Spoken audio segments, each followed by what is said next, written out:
Bringing coffee and papers was never a problem for me, but insulting the sweater my late grandmother gave me, that was too much.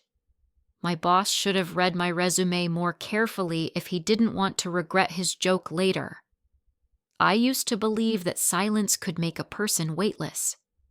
If you spoke softly enough, existed quietly enough, moved gently enough, maybe the world would forget that you occupied space at all. The strange part was that it actually worked. Every morning when I walked into the 8th floor of Halden & Co., I felt myself dissolving a little more, becoming less visible, less real, like a smudge someone forgot to erase on an otherwise perfect document. People brushed past me without looking. Some mumbled hello without bothering to lift their eyes. Most didn't acknowledge me at all. I wasn't offended. How could I be when I had perfected the art of disappearing? The hum of printers, the clicking of keyboards, the murmured gossip between cubicles, those sounds were louder than my presence. They always had been. At 9:07 a.m., 3 minutes after I set my bag under my desk, someone snapped their fingers in my direction. They didn't even bother to say my name. They rarely did. Emily. Oh wait, sorry. Hey, can you get the visitor badges from the front desk? I heard Jenna call without looking up from her screen. Her tone suggested she was talking to a piece of office equipment. Something reliable. Something non-human. I nodded before she even finished the sentence. That was my habit. Agree first, breathe later. I walked back to the elevator, passing 2 interns who were laughing at something on a phone. When I stepped into the hallway, they stopped just long enough for me to squeeze by, then continued as if I hadn't been there at all. It didn't hurt. Not really. Not anymore. The receptionist at the front desk gave me a sympathetic half-smile when I asked for the badges. She knew, I think. She saw how people looked at me or didn't. It's ironic how the least important-looking people tend to notice the most. She handed me the badges with a quiet, rough morning already. I shrugged. Words felt unnecessary. Back upstairs, the requests began piling up like stray papers on a cluttered desk. Emily, can you take these printouts to the conference room? Hey you, my coffee machine isn't working. Can you check? Did you send those envelopes? Actually, never mind. Can you do these instead? I didn't ask why they were giving me work that wasn't part of my job description. I didn't remind them that I was hired as a junior analyst, not an errand runner. I didn't mention that each time they piled one more meaningless task onto my desk, they were pushing the tasks I was actually responsible for further and further away. It was easier to do what they asked. It was easier to be invisible. At noon, I ate my sandwich behind my computer monitor, not because I enjoyed hiding, but because there was nowhere else to sit. The break room had been full, loud, too bright. Lunch hours belonged to the social ones, the confident ones, the people whose presence filled a room. I took tiny bites so no one would hear me chewing. From my seat, I watched the office move like a machine. Every person was a cog, fast, shiny, purposeful. I was the dust between them, brushed away whenever I got too close. Sometimes I wondered when exactly I had learned to shrink myself down to nothing. Was it in college, when group projects meant doing all the work while others took the credit? Or earlier, growing up with a father who believed children were heard only when spoken to? Or had I always been this way, quiet, submissive, easy to overlook? Maybe it didn't matter. At 3:14 p.m., I heard my name, my real name, spoken softly behind me. I turned, hopeful, but it was only Sarah from HR, reading it off a spreadsheet as she walked by. She didn't actually mean to address me. She didn't see me notice. By 5 p.m., my inbox was still full, my real work untouched, and my feet ached from carrying other people's errands. I gathered my things one task at a time, careful not to make any noise. Noise suggested existence. I wasn't ready for that. As I left the building, I caught my reflection in the glass door. Thin, slightly tired, still wearing that pale blue blouse that made me blend into every background. I stared at myself for a long moment. If visibility were measured by eye contact, voice volume, or personal boundaries, then I wasn't visible at all. I wondered, briefly, foolishly, whether anyone would notice if I simply stopped showing up one day. But the thought drifted away like all the others. Cute, dramatic, unrealistic. People like me didn't disappear. We just went unnoticed. And I told myself I was fine with that. At least I believed it then, before everything changed. That evening, I took the long way home, letting the city swallow me the same way the office did. Cars rushed past, lights flickered on in apartment windows, strangers brushed shoulders with strangers. No one looked twice at me. I was just another blurred outline moving through the world. But as I waited at the crosswalk, I felt something unusual, a faint, irritating pressure in my chest. Not sadness, not anger, something else. A whisper that maybe invisibility wasn't the shield I pretended it was. Maybe it was a cage. I crossed the street with the crowd, matching their pace, becoming one more face in the flow of bodies. Yet the whisper followed me all the way home. I didn't know it yet, but that tiny spark, the smallest discomfort, was the beginning of everything that would come next. The beginning of the end of the version of me they thought they knew. The next morning, I walked into the office already preparing myself for the daily erosion of my identity. It was strange, really, how quickly a person could lose their name when no one ever used it. A name requires an audience. Without one, it becomes just a memory, a faint echo that only you still hear. I set my bag down, logged in, and tried to focus on the spreadsheet I hadn't touched yesterday. I wanted to start with real work for once. Just 5 quiet minutes. 5 minutes where no one asked me to fetch, carry, bring, fix, run, deliver, or just quickly do something that had nothing to do with my job. I lasted 30 seconds. "Hey, you!" The voice boomed across the open office. Mr. Thompson never bothered walking closer than necessary. "I need those expense reports printed and ready before the 10 o'clock. I looked up slowly.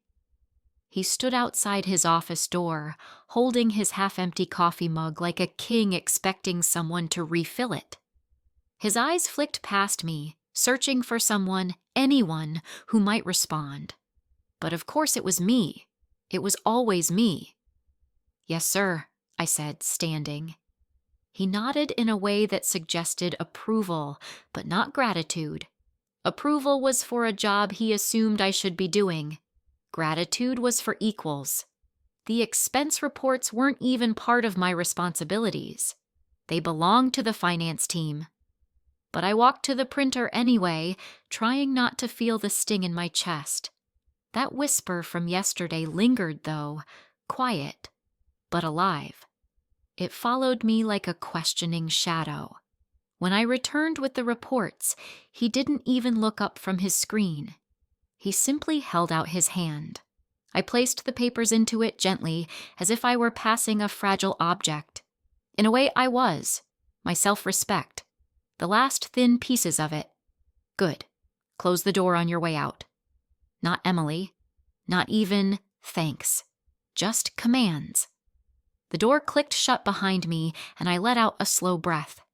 10 more hours. 10 more hours of being, "Hey, you." Back at my desk, Jenna waved me over. "Hey, can you buzz maintenance?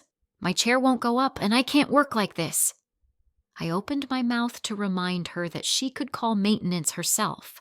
that she had hands, a phone, a functioning voice, but her expression wasn't one of request. It was expectation. The same expression everyone wore when they saw me. "I'll call them," I said quietly. She didn't hear me, or maybe she didn't need to. On my way back, I passed 2 coworkers standing by the kitchenette.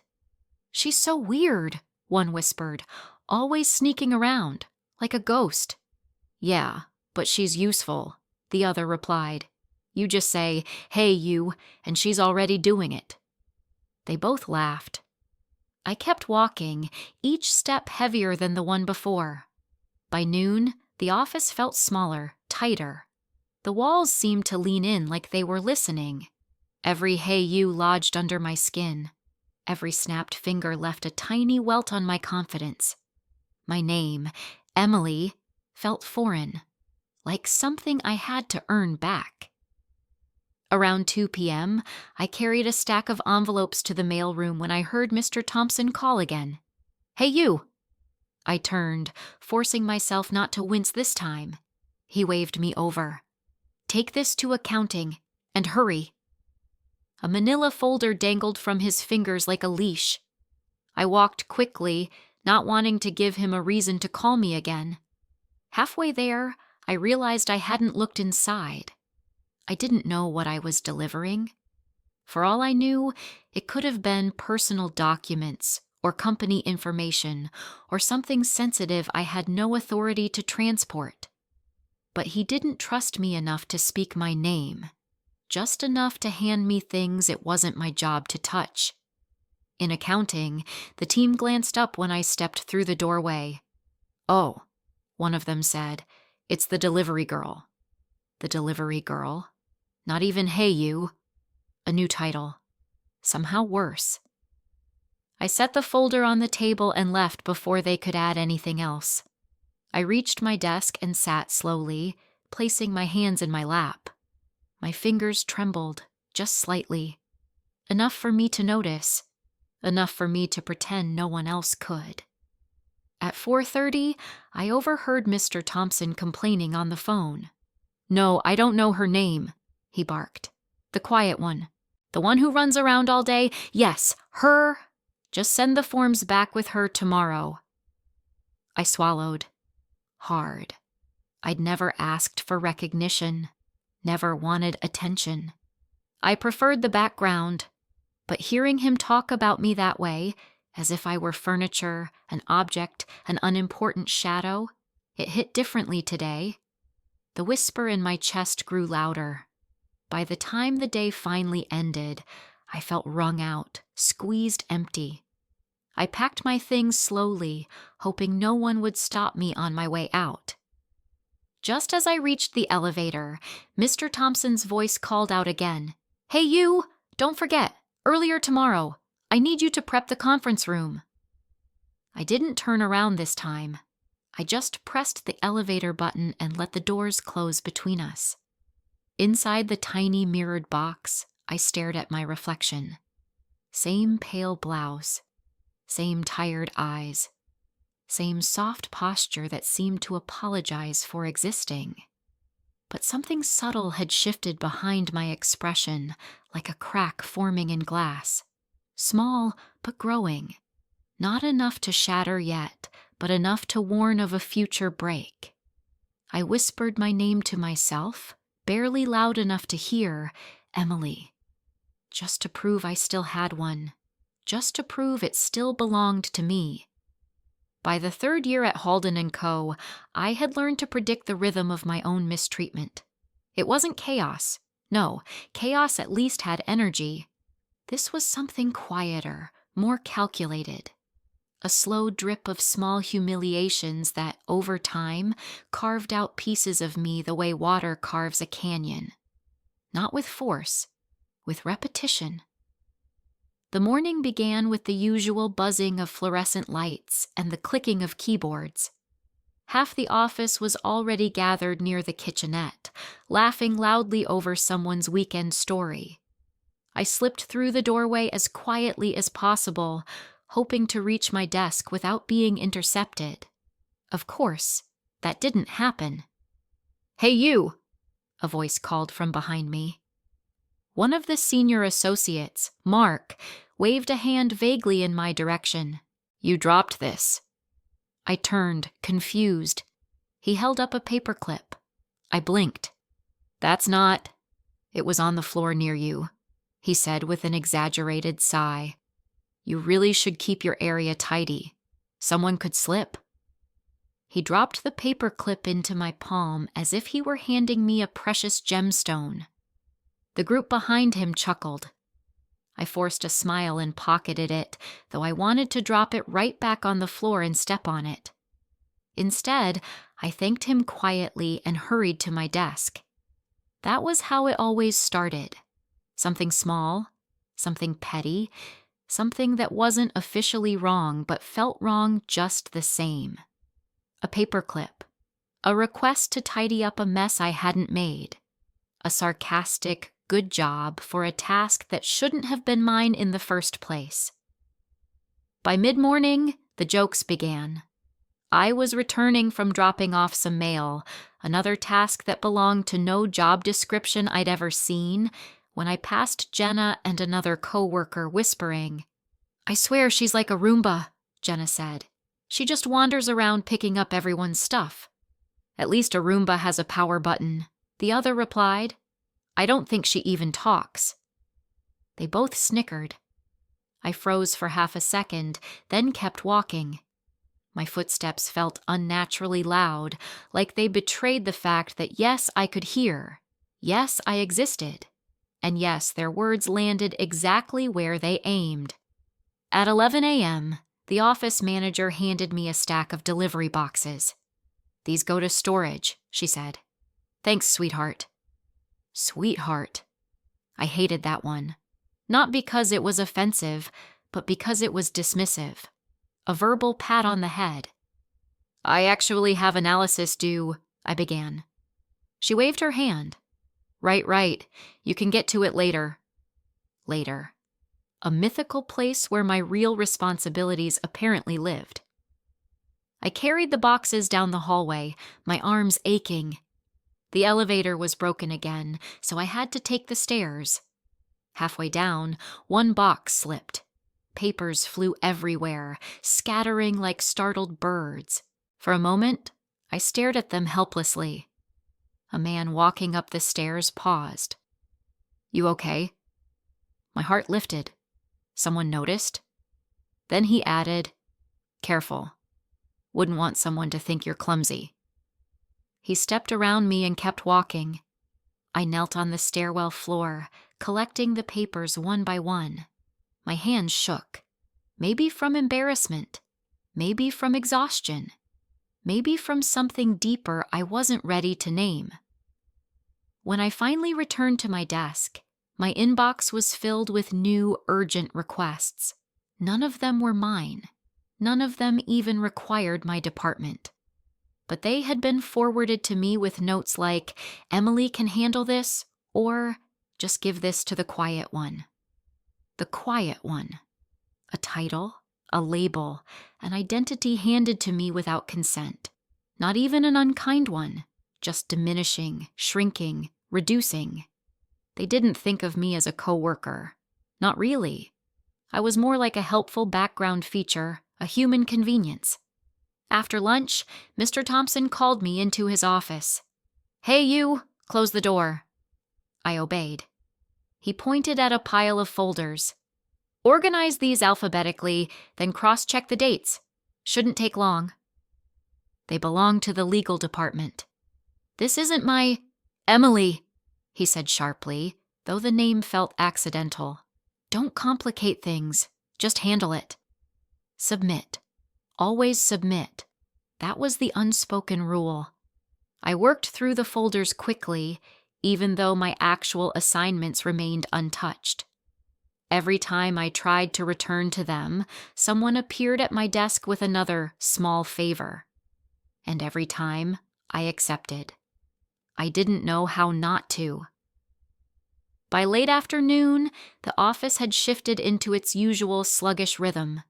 People were tired, restless, ready to go home. That was when the final humiliation tended to arrive. When people were careless, their filters worn thin from the long day. Today, it came from Mark again. He leaned over my cubicle wall. "Hey, can you grab me a soda?" I stared at him. "From where?" "The break room?" I hesitated. "Mark, that's—" He raised an eyebrow. "Is there a problem?" There was. There were hundreds of problems. I just couldn't name them out loud. "No," I whispered. "No problem." I got up and walked to the break room. My hands clenched into fists at my sides. Each step felt heavier, like I was dragging the weight of every small indignity I had absorbed over the years. When I returned, soda in hand, he smirked. "Knew I could count on you." And then he walked away. Not a thank you, not even a nod. Just that smirk, the kind that said he knew exactly what he was doing. By the time the workday ended, I felt hollow. Not sad, not angry, just emptied out. Like someone had reached inside me and scraped away everything that made me a person. On the bus ride home, I rested my forehead against the window. The glass was cool, grounding me. The whisper in my chest, the same whisper from yesterday, returned stronger than before. It said, "This isn't normal." It said, "You're letting them erase you." It said, "Something has to change." But I still didn't know how. All I knew was that I could feel the cracks spreading inside me, and one day soon, something, maybe me, was going to break. Some mornings feel cursed before they even begin. The moment I woke up that day, I sensed something off in the air, like the world had tilted half an inch while I slept. Maybe it was the cold. Maybe it was the dream I couldn't quite remember, or maybe it was the sweater. It wasn't special, just a soft, slightly old-fashioned, pale brown knit sweater I'd owned for years. It was warm, comfortable, and familiar, the clothing equivalent of a quiet hug. I slipped it on because the office was always freezing, and I didn't have the energy to plan an outfit that would attract less attention. I wasn't trying to impress anyone. I never did. The elevator groaned as it carried me to the 8th floor. When the doors opened, the usual morning chatter filled the air. I stepped out quietly, keeping my eyes low, wishing, hoping, to slip into the background as always. But fate, apparently, had other plans. I was halfway to my desk when Mr. Thompson's office door swung open. His voice boomed across the room. "Hey, you!" Dozens of heads shifted toward him and, unfortunately, toward me. I stopped, clutching my bag strap. "Yes, sir." He gave me a quick once-over. His lip curled. "What is that?" he asked, pointing at me as if pointing at a stain. I blinked. "My sweater." He stepped fully into the hallway now, theatrically rubbing his forehead. "Out of clothes already? Did you borrow that sweater from your grandma?" The laughter was instant, sharp, cruel, loud. Like a match dropped into dry grass, it spread from desk to desk. People chuckled behind hands. Others didn't bother hiding it. A few openly pointed. Jenna whispered something to the intern next to her, who snorted so loudly it echoed. My face burned. I wanted to sink into the carpet, disappear completely, melt into something shapeless, silent, invisible, even more than I already was. My heart hammered so hard I thought they might hear it. Mr. Thompson walked past me without waiting for a reaction. Honestly, tried to look a little less depressing. Depressing. The word stuck like a thorn in my skin. I forced my legs to move, shuffling toward my desk. Every step felt exposed, vulnerable. The laughter didn't stop immediately. It continued in small waves, fading only after something new caught the office's attention. I sat down, head low, hands trembling. I opened a random spreadsheet just to look busy. My eyes stung, and I blinked rapidly, refusing to let the tears fall where anyone could see. Don't cry. Don't react. Don't make a scene. I repeated the mantra quietly, over and over, but the humiliation stayed. It clung to my sweater like a smell of smoke after a fire. 5 minutes later, someone passed by and murmured, "Maybe her grandma knit it." Another voice added, "No wonder she's single." I felt each comment like a tap against a bruise, small, but still painful. At 10 a.m., I excused myself to the bathroom. I walked slowly, stiffly, like a person carrying something fragile inside them that might shatter with the wrong movement. The mirror reflected a version of me I barely recognized. Red-rimmed eyes, flushed cheeks, shoulders curled inward. The sweater hung on me like a shield I was too embarrassed to wear, but too cold to take off. I gripped the sink edge, leaning forward. Why did this hurt so much? It wasn't the first joke, not the first insult, not the first time the office had treated me like a punchline instead of a person. But it was the first time the laughter felt sharp enough to cut. Maybe it was the way the entire office had reacted in unison. Maybe it was the tone of his voice, so loud, so careless. Or maybe I'd simply reached the limit of how much quiet suffering a single person could endure. A voice inside me whispered, "Enough." I straightened slowly, staring at my own reflection. For once, I didn't look away. There was something in my eyes, something new, a spark I didn't recognize. Not anger exactly, not yet, but a pressure, building, rising, a shift. I pulled down the sleeves of my sweater, smoothing the fabric. My breath steadied. When I returned to my desk, I felt different. Still quiet, still small, but aware suddenly of the space I occupied. Aware that I had let these people shape me into something lesser. Aware that the damage they caused wasn't harmless. The rest of the day went on as usual. Requests piled up. People snapped fingers. Someone left their trash on my desk again. But the sweater incident stayed lodged in my thoughts, replaying like a bad song. A seed had been planted. Humiliation, as I discovered, could be transformative, not just destructive. It could create cracks where light could slip in. It could ignite things buried deep. When I left the office that evening, I held my head just a little higher. Not enough for anyone else to notice, but enough for me to feel it. I walked past the glass doors and saw my reflection again. Tired, yes, but not broken. The sweater didn't look ridiculous anymore. It looked like armor. And somewhere inside me, something whispered again. This will not continue. Not forever. The Monday after the sweater incident, I walked into the office with a strange clarity humming beneath my skin. The humiliation still lingered, of course.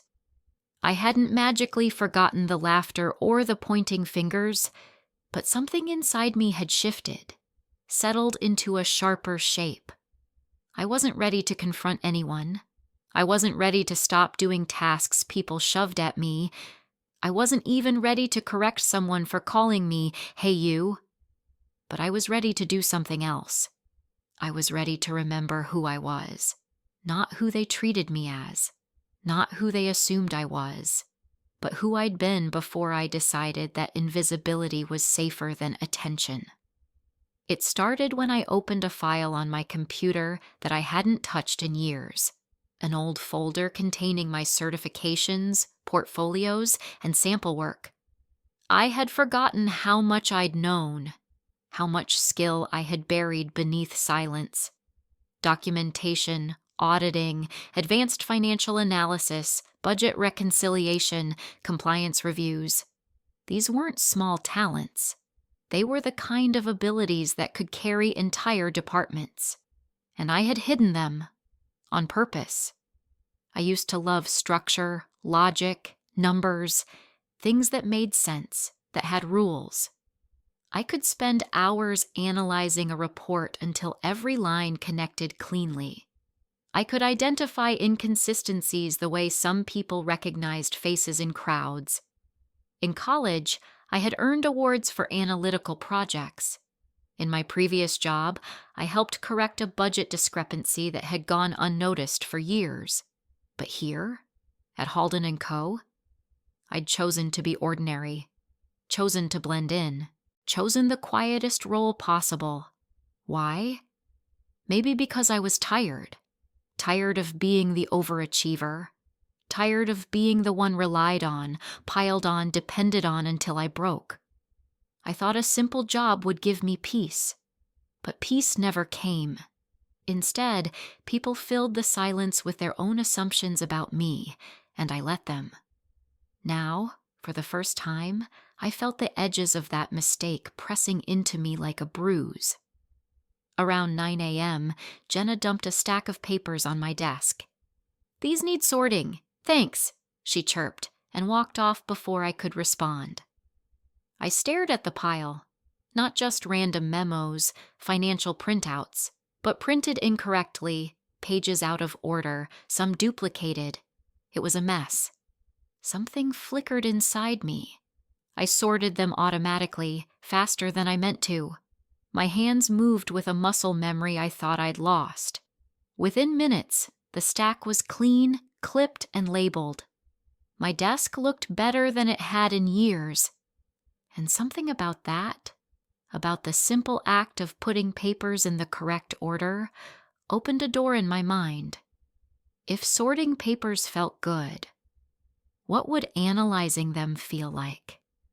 The thought came with a thrill I hadn't expected. I took a closer look at the documents. Numbers jumped out at me in patterns, small discrepancies, tiny inconsistencies. Nothing dramatic, nothing that would matter alone, but enough to set off a spark in my brain, interest, curiosity, awakening. "Hey you, coffee spill on aisle 3, Mark's voice snapped through the office. Aisle 3, meaning the hallway between cubicles. Not my problem, not my job. But reflex pulled me out of my seat. I grabbed paper towels and cleaned it while he and another associate stepped around me, chatting as if I were a hired custodian rather than a coworker with an actual role. My stomach twisted, but I didn't stop. When I returned to my desk, I glanced at the papers again. The numbers called to me, whispering secrets. By noon, I was supposed to be doing data entry for a project I wasn't even officially assigned to, but instead I opened the shared drive. A nest of folders filled the screen. I clicked through a few: expense reports, monthly summaries, vendor payments, all accessible to any employee, all containing data, all patterns. I scrolled deeper until I found a collection of archived reports from 10 years back. Why anyone kept files that old, I didn't know. But they were there, untouched. Dusty digital boxes waiting to be opened. I clicked on one, then another. Hours slipped by quietly, like shadows passing under a door. I moved from folder to folder, scanning numbers, letting my instincts take over. My brain lit up in ways it hadn't in years, piecing together inconsistencies like a puzzle no one else had realized was missing pieces. By 4 p.m., I had found small irregularities in reports spanning multiple years. At first glance, tiny things. Repeated vendor names in different states, identical invoice numbers separated by 15 months, purchase orders with the wrong signatures. Coincidences? Maybe. But my instincts said otherwise. As I highlighted a line of numbers, something clicked in my brain with a cold, electric certainty.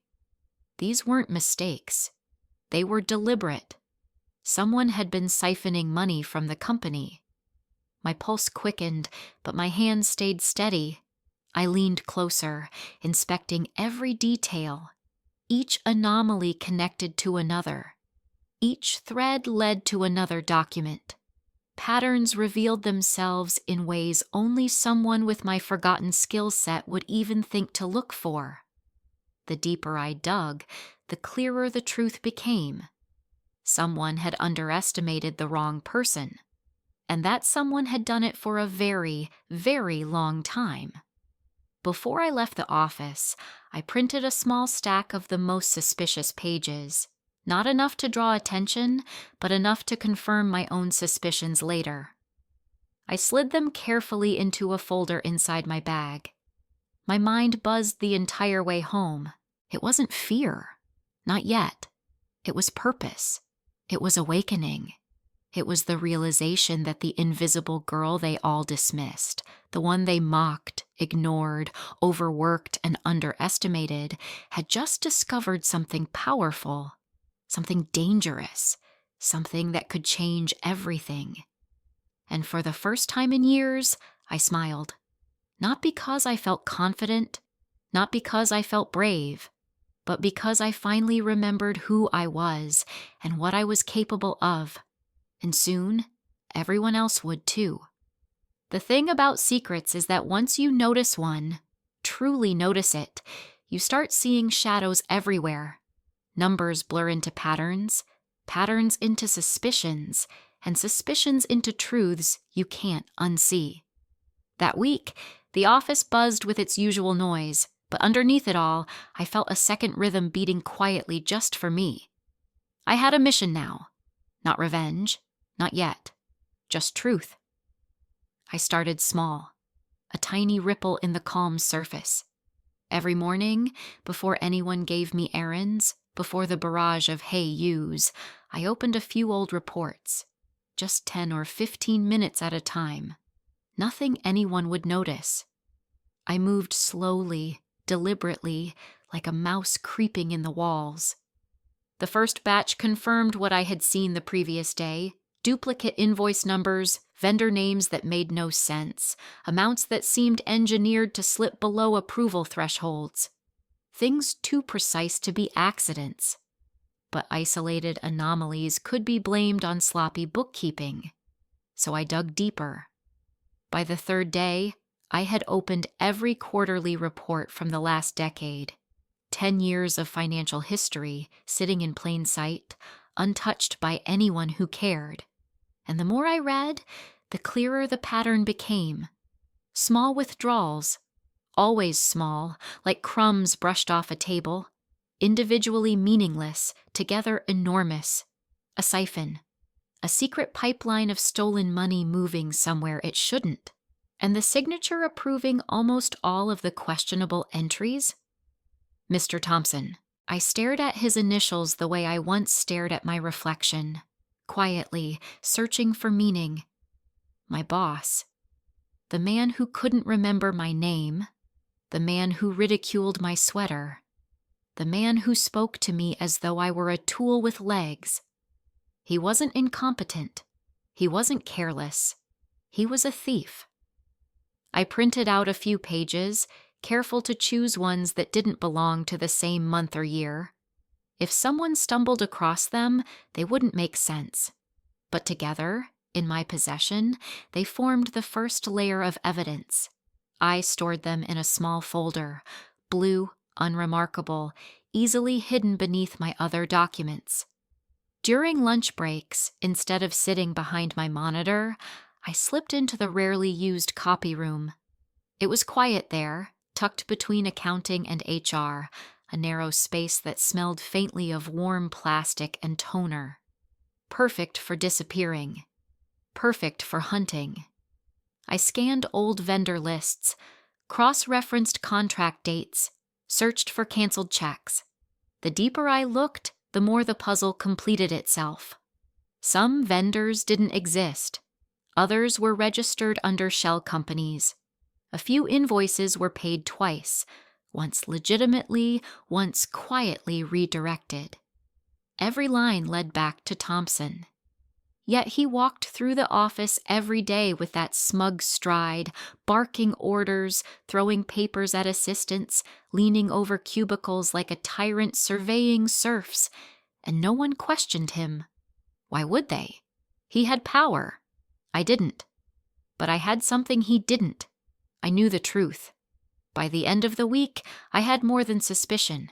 I had a map, a story, a decade-long trail of breadcrumbs leading straight to his door. My folder grew thicker each day, carefully dated, printed in small batches, never enough to trigger a printer warning. I brought a few sheets home each night, storing them in a locked drawer. I wasn't foolish. I didn't trust the office, and I trusted the people in it even less. Still, I took no risks. I maintained my invisibility perfectly. I fetched coffees, sorted mail, fixed jammed printers, ran pointless errands. I was still the quiet one, the shadow, the helpful ghost drifting through cubicles, and no one suspected a thing. One afternoon, while I sat at my desk pretending to alphabetize supply orders, Mr. Thompson stormed past my cubicle, slamming a file onto his assistant's desk. "Useless," he barked. "Do I have to do everything myself around here?" I looked up briefly, careful not to make eye contact. His face was red, his jaw tight. A man utterly certain of his invincibility. He would never expect me to be the one holding the knife at his back. Later, as the office thinned and the sun dipped behind the skyline, I stayed a little longer. Everyone assumed I stayed late because I was slow or overly obedient.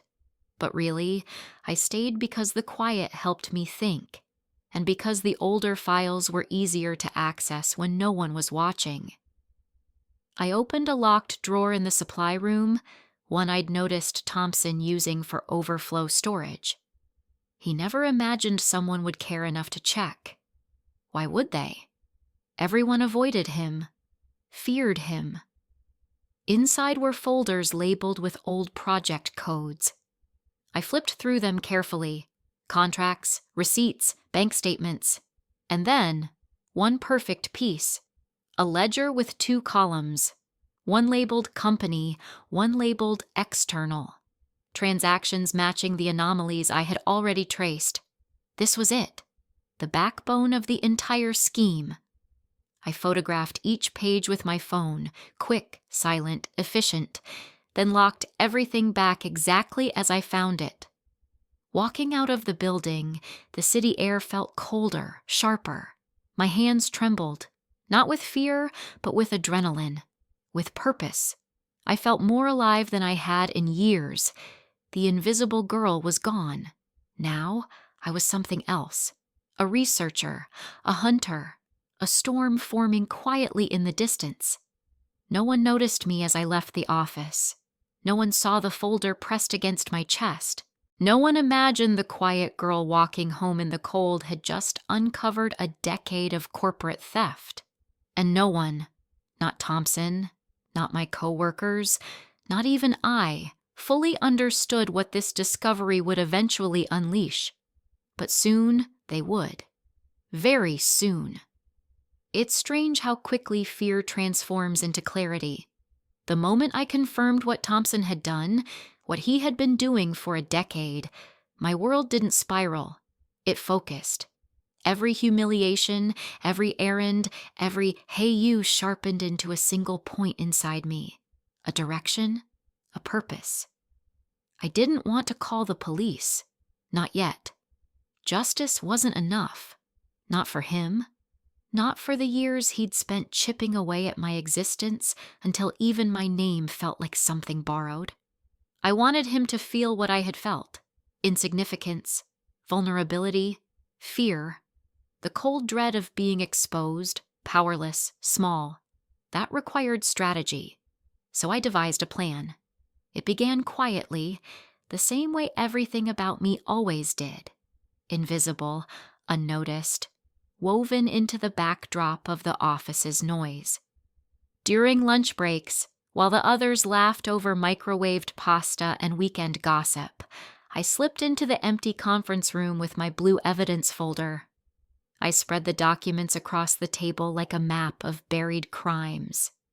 10 years, hundreds of transactions, thousands of tiny thefts. But I couldn't just hand the folder to HR.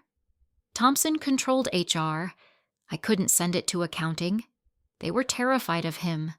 I couldn't leak it anonymously. It needed weight, context, timing.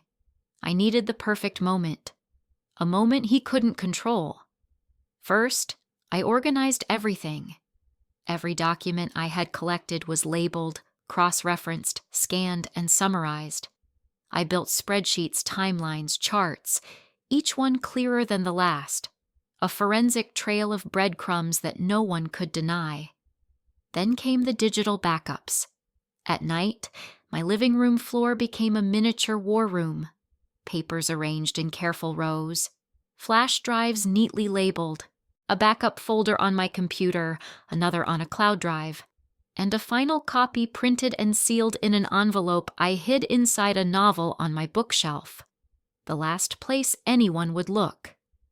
I handled each piece with precision, cold, methodical, steady, like an operation, because that's what it was. The more evidence I gathered, the more powerful I felt. Not a loud, dramatic kind of power. No fireworks, no adrenaline rush, just a steady, controlled burn deep inside me. During work hours, I kept my facade perfectly intact.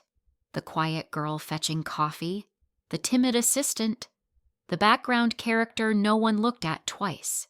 People still snapped fingers, still called me, "Hey you," still dropped junk on my desk. They had no idea the person they dismissed as harmless had enough evidence to bury their director. One afternoon, Thompson passed behind my desk and snapped, "Copy room, now!" My stomach tightened. For a moment, fear. Old fear. Reflexive fear. But then something colder moved through me, calming the tremor. I stood slowly. "Yes, sir." He led me to the copy room and shoved a stack of folders at me. "Fix this disaster. I don't know who messed up the filing system, but I need it perfect in 10 minutes. 10 minutes. A task impossible for anyone else. But he always trusted that the quiet girl would manage. I began reorganizing the folders with deft familiarity. He hovered a moment, watching me like a commander watching a soldier. "You're lucky you're useful," he muttered. He left without waiting for a response. Useful. It no longer stung the way it used to. I wasn't useful to him. I was preparing to destroy him. By the end of the week, I tested the waters, gently, casually. I asked harmless questions of coworkers. How long had Thompson been with the company? Did anyone else handle expense approvals before him? Had anyone ever questioned discrepancies? People shrugged, laughed, dismissed it. "No one touches Thompson's reports. He's been here forever. He knows the upper management. They trust him. He'd fire us himself before letting someone else review his documents." Good. Perfect.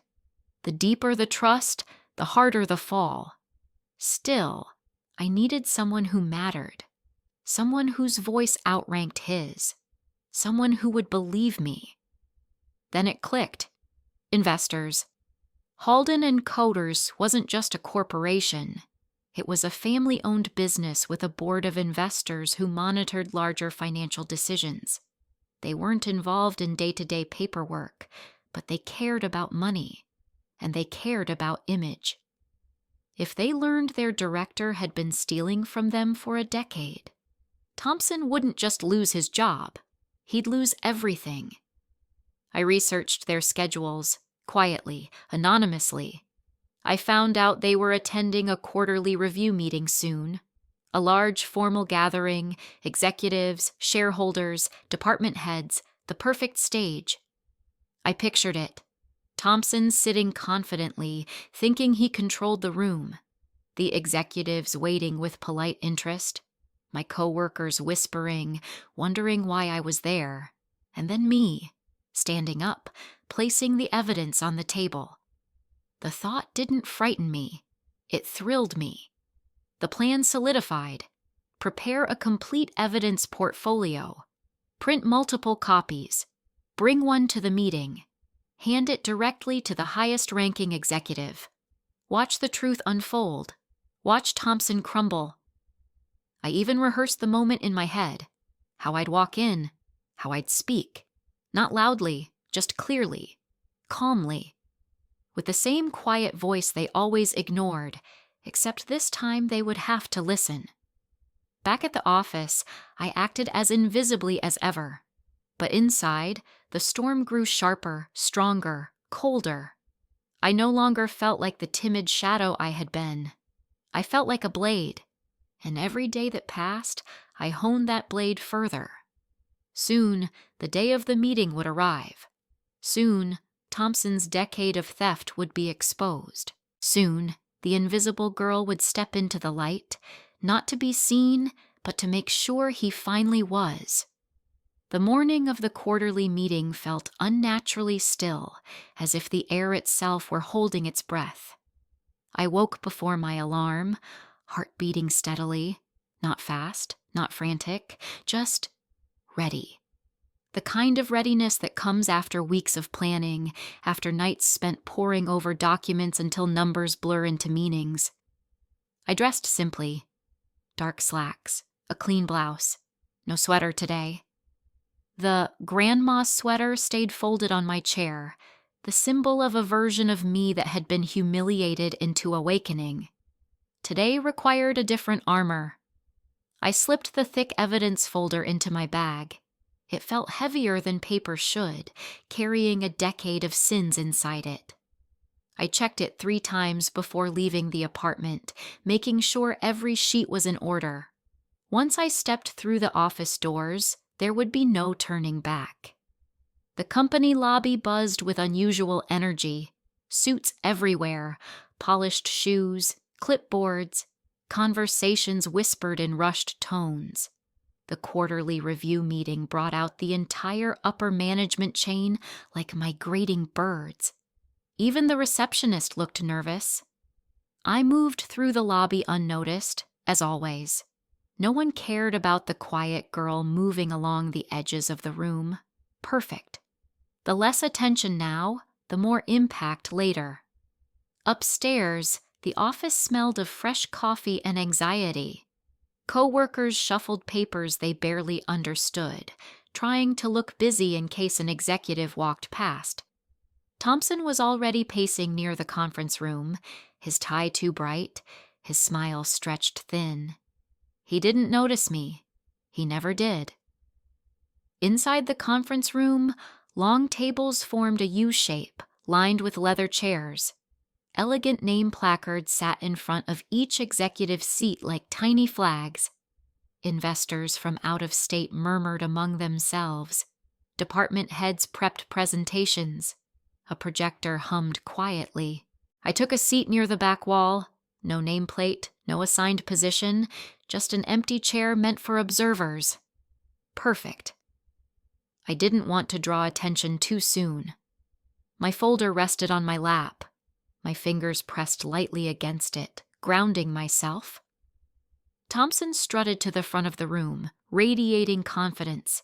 He loved these meetings, the stage, the attention, the power. Watching him smile felt like staring directly at a lie wearing a suit. "Let's begin," he said with a smooth, authoritative voice. A few slides flashed across the screen, profits, projections, future plans. He spoke like a practiced politician, polished, rehearsed, confident. He had no idea that every word he said was a countdown to his collapse.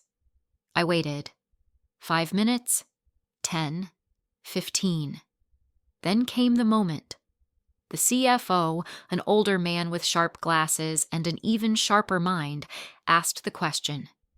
Could we review the expense allocation documentation from the last fiscal years? Some patterns seem irregular. Irregular? My pulse fluttered. Not from fear, from timing. Thompson laughed it off. Of course. Everything's accounted for. You know we run a tight ship here.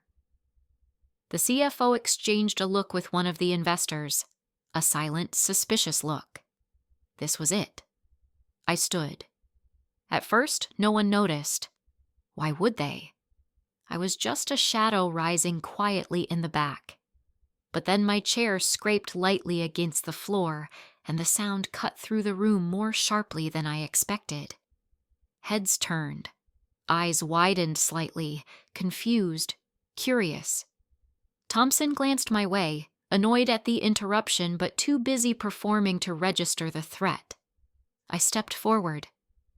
"Excuse me," I said softly.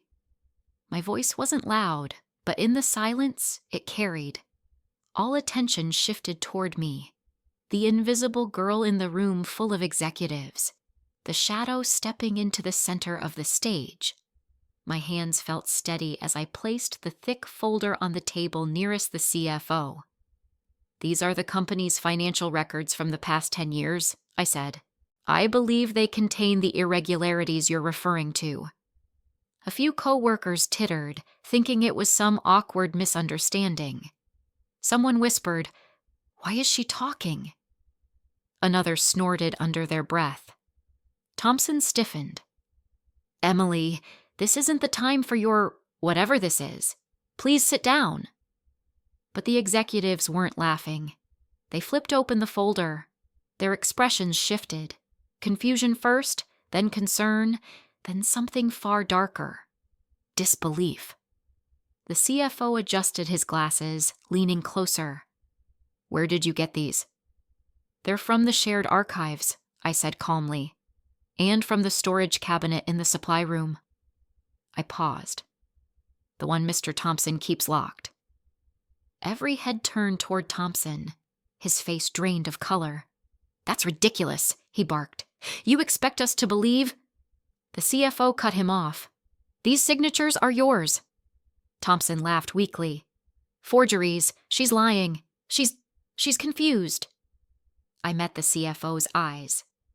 "There are also duplicate invoices, shell vendors, and duplicate payments routed to external accounts. If you turn to page 16, you'll see the first unauthorized transfer." Several executives began flipping rapidly. Murmurs filled the room, the kind of murmurs that mark the beginning of disaster. Thompson stepped forward, sweat beading on his forehead. "She's nobody, just an assistant who fetches coffee. She doesn't understand what she's looking at." "Wrong thing to say. Very wrong." The CFO stared at him coldly. "Assistant or not, the documentation is extensive and very concerning."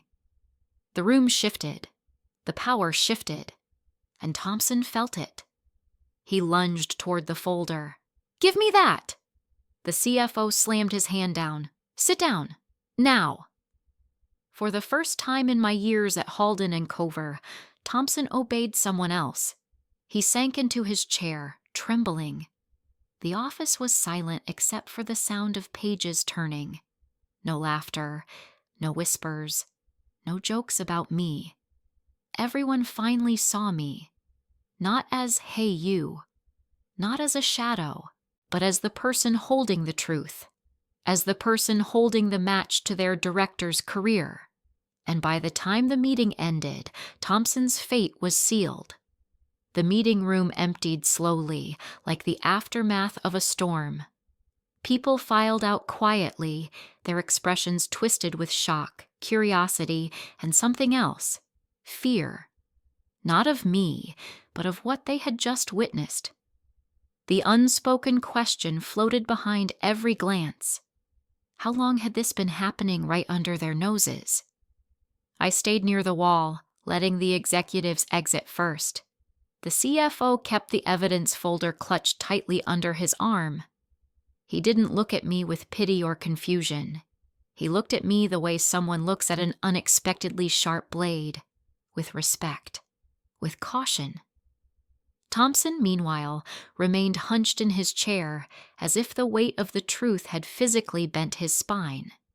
His hands trembled, his tie sat crooked, and sweat clung to the edges of his hairline. The once confident man now resembled a puppet cut from its strings.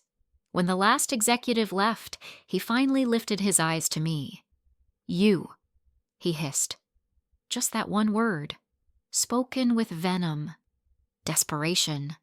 For years, you was all he ever called me. A command, a dismissal, a reminder of my insignificance. But hearing it now, coming from a man stripped of power, felt different, like a blade reversed. I met his stare without flinching.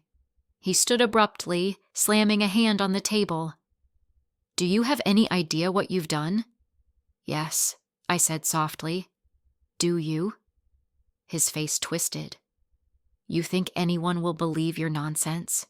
You think, an assistant can just walk into a meeting and—" "I'm not an assistant." My voice was calm, steady. I never was. He opened his mouth, but no words came. For the first time since I'd known him, Thompson was speechless. I walked past him, heading for the door. As I reached it, he spat out, "You're fired!" The words rang through the empty room, and then died there, powerless, insignificant. Even he knew it. The executives would never let him make another personnel decision, not after what they'd seen. I didn't bother responding. I simply stepped into the hallway, leaving him behind with his flailing pride and collapsing world. The moment I exited, the office fell silent. Dozens of eyes turned toward me. Co-workers who had spent years laughing behind my back suddenly sat frozen at their desks, unsure of how to look at me. Jenna lowered her coffee cup slowly. Mark straightened in his chair. A few others turned away as if caught doing something they shouldn't. For once, no one called me, "Hey, you." I walked to my cubicle and sat down, though I didn't expect to get anything done. My fingers hovered above the keyboard, mostly to steady myself. Even strong revelations couldn't fully erase years of conditioning. Inside, adrenaline churned like hot metal, refusing to settle. Minutes later, the CFO and 2 board members passed through the office, heading straight for Thompson's door. The sight made the office buzz, a low whisper of unease rippling through the rows of desks. The muffled shouting started almost immediately. 3 voices, 1 desperate, 2 cold and controlled. I didn't need to hear every word to understand. After several minutes, the voices stopped. The door swung open, and Thompson emerged white-faced, small, and shaking. He clutched a cardboard box containing the remains of his career, 2 desk trinkets, a framed certificate, a few papers he grabbed in a panic. People stared openly now, watching the fall they never expected. He stormed past my desk. For a brief moment, he paused in front of me, jaw clenched so tightly I thought something might crack. "This isn't over," he growled. I held his gaze. "It is for you." He blinked, startled by my tone. Then he left, just like that, pushed out of the kingdom he'd ruled with fear and arrogance. The elevator doors closed behind him, and silence washed over the office like a cold tide. A few seconds later, the CFO approached me. "Emily," he said, using my name carefully, as if realizing its weight for the first time, "we'll need you to meet with the auditors this week. You've done extraordinary work." Extraordinary. A word I had never heard in this building. I nodded. "Of course." He hesitated. "And for what it's worth, thank you." Then he left, gathering other executives to begin the immediate investigation. A fraud case spanning a decade would take time to unravel, and they needed someone who understood the patterns, someone like me. When the dust settled, the office remained eerily quiet. No laughter, no snide comments, no finger snapping, just a heavy, stunned silence. Jenna walked over slowly, as if approaching a wild animal. "Emily," she said in a small voice, we didn't know." I looked at her. Really looked. She wasn't evil. None of them were. But they were complicit in their indifference, comfortable in their hierarchy, blind to mistreatment because it wasn't happening to them. "You never asked," I replied. Her face fell. She stepped back, unsure how to respond. Mark didn't approach me at all. He kept his eyes glued to his monitor, his earlier arrogance drained into nothing. The invisible girl had become a mirror, reflecting their guilt back at them. For the rest of the day, no one asked me to fetch coffee or run errands. No one called me, "Hey, you." No one dared. But their respect wasn't what mattered to me. What mattered was the quiet realization settling inside me. I had power. Real power. Not loud or flashy. Not the kind that demanded attention. A quiet, sharp, undeniable power built from truth, patience, and precision. By the time I packed my bag to go home, the office felt transformed. Not because the people had changed.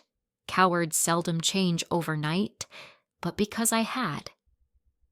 As I stepped into the elevator, I realized something important. Thompson's fall wasn't the end of my story. It was only the beginning of my own rise. The office felt different the next morning. Not quieter. Halden & Co. was never truly quiet, but the usual hum had shifted into something tense and uneasy. Conversations were softer, glances sharper, footsteps hesitant. People didn't move with the same carefree self-importance they once carried like perfume. It was as if the building itself sensed a predator had been removed, and no one knew what would fill the vacuum he left behind. I walked in with my bag slung over my shoulder, the familiar hallway stretching out before me. But today, something was different. People stepped aside, not out of fear, though there was some of that, but out of respect. Cautious respect, the kind people offer someone they vastly underestimated. A few nodded politely, others murmured a quiet, "Good morning," unsure whether I'd respond. I did, calmly, politely, because I wasn't here for revenge on them. Not anymore. The storm had already passed. Now there was only the clearing sky. I reached my cubicle and found a sticky note waiting for me. Neat handwriting, carefully placed. "Emily, please come to the executive floor at 9 a.m. CFO Harris." I read it twice, then placed it gently on my desk. A strange calm settled inside me, mixing with a ripple of anticipation. I wasn't nervous, at least not in the old way. I didn't feel like the timid girl who once flinched at her own reflection. No, this was different. This was possibility. For the next hour, I worked through my inbox, sorting real tasks actually meant for me. No one asked me to fetch coffee. No one snapped their fingers. No one dumped envelopes on my desk. At 9 a.m. sharp, I took the elevator to the 12th floor. The executive floor was pristine. Sterile white walls, glass doors, polished floors that echoed under every step. The receptionist offered me a nervous smile. "Good morning, Ms. Lane," she said. Ms. Lane. My name. In full. Spoken without hesitation. "Good morning," I replied. She led me to a conference room where Harris and 2 board members sat waiting. They greeted me warmly. Genuine warmth, not the hollow politeness I'd learned to recognize. "Emily," Harris began, "we've completed an initial review of the documents you provided. Thanks to your work, we've already found discrepancies amounting to several $1,000,000. He shook his head. "It's astonishing." I nodded carefully. "I suspected as much." "And you gathered all of this," another board member said, "while still handling your normal workload and the additional tasks others imposed on you?" I hesitated before answering. "Yes."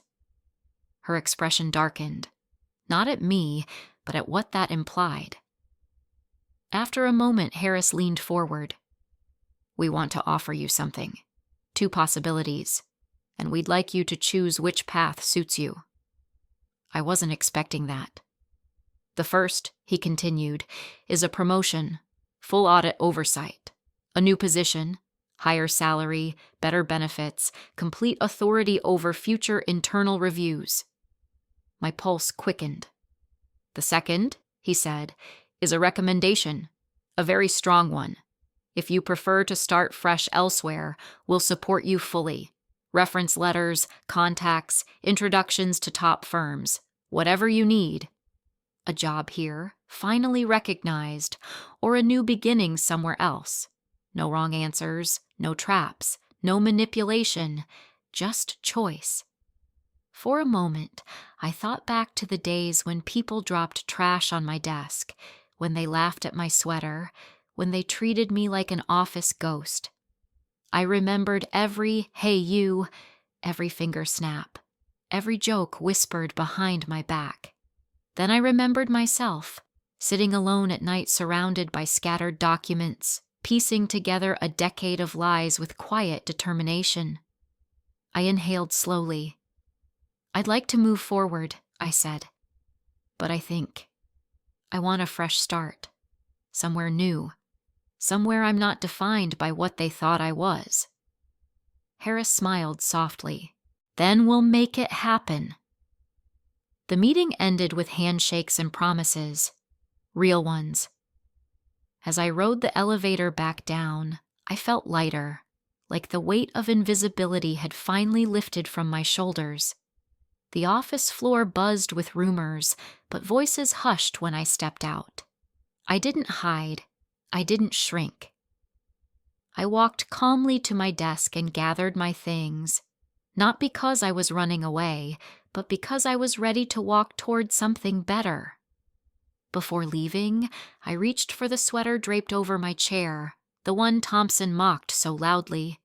I held it for a moment, then slipped it on. It didn't feel old-fashioned anymore. It felt like history, like resilience, like transformation made tangible. On my way out, people stepped aside again. Some murmured timid goodbyes. Others simply watched, unsure what to say. But one thing was certain. Everyone knew my name now. In the lobby, I paused by the glass doors. My reflection stared back. Calmer, stronger, defined. Not invisible.